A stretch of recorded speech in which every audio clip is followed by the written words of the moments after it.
Гүлмира, сен принцесса боласың, Дәулет, сен принц боласың. Арамыздағы ең дені дұрыс сендерсіңдер. 5 тал салфеткамен қайтып көйлек тігем. Сендерге айттым ғой, розовый, қызыл, жасыл салфеткалар алып келіңдер, көйлек тігеміз деп. Мынау неменеге жетеді? Басыңа бит қоясың ба? Гүлім, ыңқылдамай, бұл қоқыс пакетін киіп келген себебім бір өзгешелікті іздедім деп айтасың. Сендердің салфеткаларынан қарағанда нормально ғой. Дәулет, бергел, ұранға не айтасың? Қайталашы маған. Алма тобы алға, биікке самға. Қыздар, давайте билеріңді көрсетіңдер. Ой бай.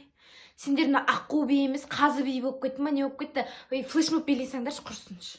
Айдана, сөзіңді ұмытып қалған, ана жақта оливье салат тұрады. Бұл салаттың ерекшелігі майонез қосылған деп айтасың. Рецептін айтпай ақ қой, бәрі біледі уже. Қатыспайтындар, сендер құры жүрмей, сол күні дәу плакатқа алма тобы алға деп деп біз шыққанда айғайлап кішкен септіктерін тигізіп отырыңдар, құры жүрмей. Мә, позор. 3-ші орында жоқ қой бізге. Жарайды, бәрі құрсыншы, тамақтар жеп алайық, шартылған, тас қалмай.